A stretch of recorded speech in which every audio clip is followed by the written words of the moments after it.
레프크는 계속 승리하고 있다. 연승을 이어가고 있다. 순위표마저 고개를 숙일 정도의 압도적인 흐름이다. 하지만 6승 1무라는 기록 뒤에는 내부자는 말하지 못하고 외부에서는 수군거리기 시작한 진실이 있다. 과연 이 팀은 완벽하게 돌아가고 있는 것일까? 아니면 모든 것이 교묘하게 가려진 무대일 뿐일까? 왜냐하면 이 승리의 흐름 속에서 가장 큰 기대를 받던 손흥민이 마치 그림자처럼 득점 기록에서 사라졌기 때문이다. 골이 없다. 결정적인 순간도 없다. 관중을 벌떡 일어나게 하던 폭발적인 질주도 사라졌다. 유럽을 공포에 빠뜨리던 해결사가 이제는 소름 끼칠 정도로 조용하다. 그리고 문제는 손흥민만이 아니다. 지난 시즌 레프크의 득점 기계였던 부안가 역시 점점 결정력을 잃어가고 있다. 최근 5경기 한 골, 도움은 단 하나도 없다. 이 수치는 무너질 것 같지 않던 벽에 생긴 첫 균열과 같다. 팀의 두 핵심 스타가 동시에 침묵하고 있다. 단순한 우연일까? 아니면 더 큰 문제가 조용히 퍼지고 있는 신호일까? 스타가 없어도 팀은 이길 수 있을까? 가능할 수도 있다. 하지만 가장 강력한 두 무기가 무력화된 상태에서 계속 이긴다면 그것은 더 이상 우연이 아니다. 그것은 명백한 역설이다. 축구를 아는 사람이라면 누구나 의문을 가질 수밖에 없는 상황이다. 승리는 계속되고 있다. 하지만 그 방식이 더 불안하다. 날카로운 조직 플레이도 아니고 압도적인 공격도 아니다. 중거리 슈팅, 우연한 장면들이다. 레프크는 분명 이기고 있다. 그러나 그 승리는 반복 가능성이 불투명하다. 그리고 의문이 커지기 시작한다. 손흥민에게 무슨 일이 벌어진 것인가? 세계 최고의 공격수 중 한 명이 왜 이렇게 무력해졌는가? 단순한 기량 저하일까? 아니면 맞지 않는 시스템에 갇힌 것일까? 그 답은 훨씬 더 심각하다. 손흥민은 사라진 것이 아니다. 예전이 뜬다. 계속 움직인다. 하지만 아무도 패스를 주지 않는다. 그가 만든 순간을 살려주는 사람이 없다. 공간을 활용하는 공격수가 전술에 갇혀 있다. 그렇다면 부안가는 어떤가? 득점 감각을 잃은 것이 아니다. 단지 골문에서 멀어졌을 뿐이다. 측면에 묶여 있다. 해결사가 중심에서 밀려나면 골이 없는 것은 당연한 결과다. 모든 것이 하나의 불안한 그림으로 이어진다. 레프크는 재능이 부족하지 않다. 그러나 활용 방식이 잘못됐다. 가장 위험한 점은 그러움에도 이기고 있다는 것이다. 승리는 문제를 가린다. 하지만 축구에서 착각은 오래가지 않는다. 시스템이 틀어지면 결국 무너진다. 그리고 그날이 오면 질문은 더 이상 선수 개인이 아니다. 누가 이들을 무력하게 만들었는가이다. 숫자만 보면 레프크는 리그를 휩쓸고 있는 폭풍과 같다. 6승 1무, 어떤 상대도 경계할 수밖에 없는 상승세다. 하지만 축구는 단순한 숫자의 게임이 아니다. 어떻게 이기느냐의 문제다. 그리고 지금 레프크는 어딘가 이상한 이야기를 쓰고 있다. 이기고 있지만 압도적이지 않다. 골은 넣지만 강팀다운 조직적인 플레이에서 나오지 않는다. 대신 골의 방식이 매우 이질적이다. 중거리 슛, 우연한 순간, 반복하기 어려운 장면들이다. 계속 이기지만 경기를 지배한다는 느낌은 없다. 득점은 하지만 명확한 공격 구조는 보이지 않는다. 그리고 가장 이상한 점은 공격진이 사실상 배제되어 있다는 것이다. 부안가가 빛났던 한 경기 정도를 제외하면 대부분의 승리는 공격수의 영향이 아니다. 기회가 없는 것은 아니다. 시스템이 그들을 위한 구조가 아니다. 최고의 공격수 둘을 보유한 팀이 그들 없이 이기고 있다. 이것만으로도 문제는 분명하다. 그리고 시선은 손흥민에게 집중된다. 원래라면 공격의 중심이 되어야 할 선수다. 하지만 지금은 고립된 최전방 공격수다. 이론상 9번이지만 실제로는 전술적 함정이다. 상대팀들은 이미 레프크를 간파했다. 알라우엘렌세 같은 팀은 라인을 올리지 않는다. 깊게 내려앉아 중앙을 봉쇄한다. 득공간은 완전히 사라진다. 공간이 없으면 손흥민도 손흥민이 아니다. 그의 가장 큰 강점이 사라진다. 침투하는 스피드 플레이도 없다. 위협적인 뒷공간 침투도 없다. 대신 골문을 등지고 플레이한다. 센터백들 사이에 갇힌다. 포스트 플레이와 몸싸움을 해야 한다. 그러나 그것은 그의 스타일이 아니다. F1 머신이 골목길을 달리는 상황을 떠올려보라. 속도는 있지만 활용할 수 없다. 지금의 손흥민이 바로 그렇다.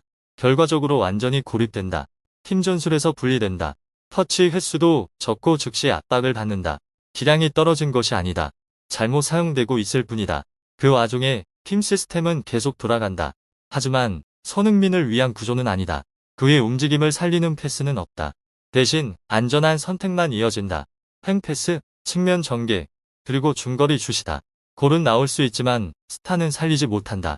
이것이 레프크의 가장 큰 역설이다. 이기지만 더 강해지지는 않는다. 득점하지만 최고의 무기를 쓰지 않는다. 그리고 슈퍼스타를 주변인으로 만들고 있다. 이런 상태가 얼마나 지속될 수 있을까?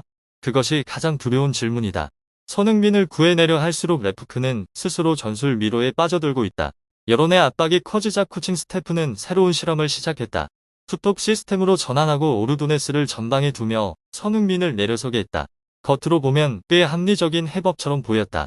손흥민은 더 많은 볼을 터치하고 움직일 공간을 얻었다. 영리한 움직임으로 수비를 벌릴 수 있었다. 볼을 가진 손흥민은 고립된 손흥민보다 훨씬 위협적이다. 그러나 축구는 개별 조각의 게임이 아니다. 한 부분이 바뀌면 전체 시스템이 흔들린다. 그 대가는 곧바로 드러났다. 레프크의 중원은 급격히 약해졌다. 두 명의 미드필더로는 압박을 유지할 수 없었다. 경기의 흐름도 장악하지 못했다. 상대는 몇 번의 패스로 쉽게 압박을 벗어났다. 레프크는 지배하던 팀에서 쫓아가는 팀으로 바뀌었다. 아이러니하게도 손흥민을 살리려다 팀 구조를 무너뜨렸다. 이는 매우 위험한 반쪽짜리 도박이었다. 한편 부안가는 사실상 얼어붙은 상태였다.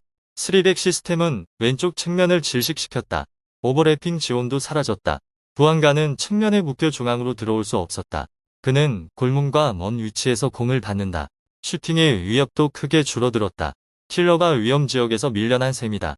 부안가가 중앙으로 들어오지 못하자 중앙 공간은 더 좁아졌다. 그 피해는 손흥민에게 직격으로 돌아갔다. 두 스타는 서로를 살리지 못하고 오히려 상쇄했다. 이는 개인 문제가 아니라 시스템의 문제다. 가장 큰 문제는 작은 디테일에 있다. 레프크는 여전히 역습 기회를 만든다. 그러나 타이밍이 맞지 않는다. 손흥민이 침투할 때 스루 패스가 나오지 않는다. 공이 올 때는 이미 오프사이드다. 이런 장면이 계속 반복된다. 모든 것이 완벽보다 반박자 느리다. 그 반박자가 모든 것을 결정한다. 이는 판단의 질 문제다. 단순한 전술 문제가 아니다. 시스템은 바꿀 수 있지만 사고는 어렵다. 맞지 않으면 모든 것은 이론에 불과하다. 레프크의 진짜 모습이 드러나고 있다. 그들은 손흥민을 희생시키고 있다. 부안가도 억제하고 있다. 그 대가로 불안한 수비 안정만 얻고 있다. 스타를 살리지 못하는 시스템은 오래가지 못한다. 결과로 문제를 가릴 수는 있다. 그러나 영원히 숨길 수는 없다. 변화하지 않으면 결국 무너진다. 연승은 단지 겉모습일 뿐일 수 있다. 내부에서는 균열이 커지고 있다. 압력이 커지면 결국 폭발한다. 그때의 대가는 시즌 전체가 될 수 있다. 레프크는 여전히 승리하고 있고 순위표도 그들의 편에 서 있다. 하지만 축구에서 승리는 때로 가장 위험한 거짓말이 될 수 있다. 그것은 내부에서 퍼지고 있는 균열을 보지 못하게 만든다. 모든 문제를 일시적인 성과로 덮어버린다. 지금 레프크는 바로 그 경계 위에 서 있다. 한쪽에는 연승이 있다.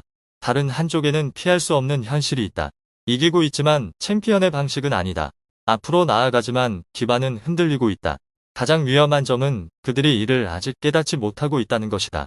큰 팀은 단순히 이기는 것만으로는 부족하다. 올바른 방식으로 이겨야 한다. 스타를 살리는 시스템이 필요하다. 그러나 레프크는 정반대의 길을 가고 있다. 자신들의 가장 강력한 무기를 억누르고 있다. 강점을 약점으로 바꾸고 있다. 스스로 위험한 게임을 시작하고 있다. 축구에서는 모든 실수가 대가를 치른다. 그러나 가려진 실수가 가장 위험하다.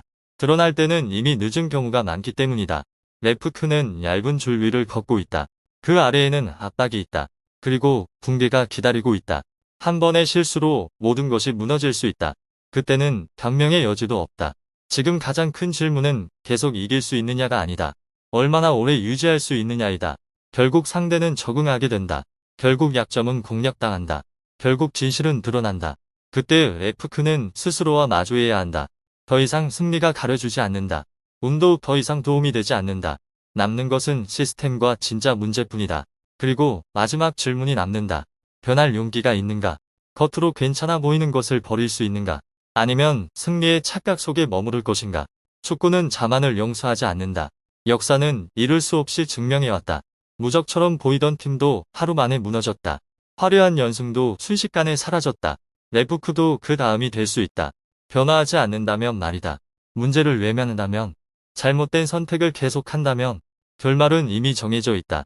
피할 수 없는 붕괴다. 그리고 그것은 예고 없이 찾아온다. 빠르고 냉정하며 잔혹하게 다가온다. 그 순간 모든 것은 달라진다. 레프크는 운명의 갈림길에 서 있다.